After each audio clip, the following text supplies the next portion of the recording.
Hey YouTube, how's it going? Just thought I'd do a quick video here, a recorded video, mention that,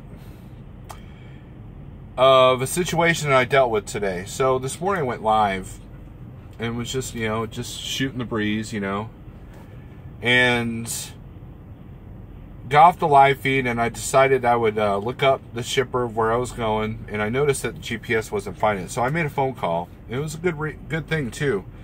I originally booked the load at a pickup at 1 o'clock, and I called up the shipper to get directions, and he drilled me all the information. He wanted my carrier, he wanted my pickup number, the whole 9 yards, and before he gave me directions. And I was like, well, that's kind of strange. And it turns out that my pickup number, he was like, when are you going to be here? I'm like, they told me 1 o'clock. He's like, no, we close at noon. I'm like, oh. So I did a quick pre-trip and hightailed out of there. I got there at 11:45. About 30 minutes after I left, I got a call from the broker, and he's like, yeah, is your truck empty yet? Is your driver on the way there? And I said, well, I'm the driver, and yes, I'm on my way. They're like, oh, okay, well, we just discovered, and I interrupted him and said that they close at noon. He's like, yeah. See, I already called the shipper and took care of it. We're on our way. ETA is 11:45. Now, it's Friday afternoon. Had I shown up at 1 o'clock, they wouldn't have loaded me if they were even there, and then my whole weekend would have been shot. And what was interesting is that the broker goes, well, we just learned from the broker that it's not 1 o'clock. I'm like, well, who am I talking to if I'm not talking to the broker? And what it was a co-brokered deal. Now, double brokering is illegal, but co-brokering is not. What the differences are, I couldn't tell you, but we'll leave that to the trucking experts. What I do know is that Landstar is not the only one that does co-brokering. A lot of brokerages do it, and this is not a Landstar load, by the way. So that's why I was kind of surprised when I heard the term "the broker told us." So that means it's a co-brokered load. Now, I'm getting a good rate with it, so that's why it kind of surprised me. But the whole point of this video is that the importance of making a phone call can make or break the difference of a good load or a missed load. And had I not made that phone call, I would have shown up probably at noon, maybe 12:30.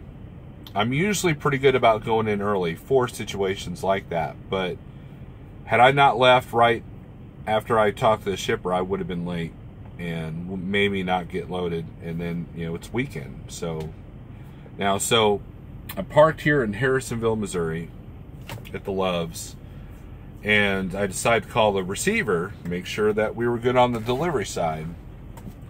And sure enough, we were. So good on that. But the whole point of this video is, don't be afraid to call and confirm the information that the broker has given you, because sometimes the broker has been given that information second or third hand, which is exactly what happened with me today. Because when I showed up at the shipper, they were like, we've been working for the same broker for 4 years. They know that we close at noon. And so I'm thinking, well, there's no reason why they would have told me 1, unless, of course, it was co-brokered. Some brokerages don't allow that to happen. In other words, there's a broker I use all the time, and on the rate con it says this cannot be co-brokered. So there's a lot of brokerages that don't allow it with certain customers. But obviously this was not that situation. And I don't have any issues with co-brokering, other than the fact that you have to be careful with the information you're given, such as pickup numbers, delivery numbers, whether you can get a hold of someone in time, that kind of thing. So with that being said, if even as a company driver, you want to try to confirm your numbers. If you're delivering, say, at a Walmart or a Dollar General, call them up, call shipping and receiving, and they'll be happy to point you in the direction to make sure that your delivery number is okay. Because some of these places, if you don't have the right delivery number, they're not letting you in the gate, and they're not going to work you in. And the pickup number, sometimes that information gets mixed up. We've all done that write the load assignment down, especially Schneider guys, and there's like 15 different numbers. And you never know which one's the right one. So, but it's important to call most situations, because you never know when you're getting the wrong information. So with that being said, that's all this video is about. Just a quick video about the importance of making a phone call.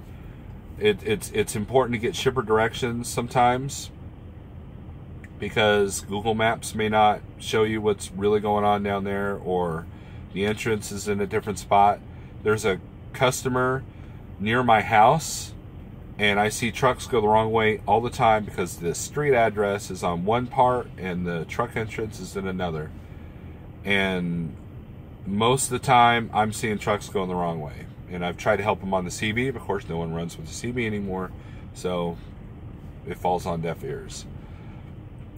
But if they called the customer, they would know that. A lot of these customers have automated directions, so that helps. But I was glad I had directions from this guy, because Google was taking me down a gravel road, and the GPS couldn't find it, which is what sparked my conversation with him anyways.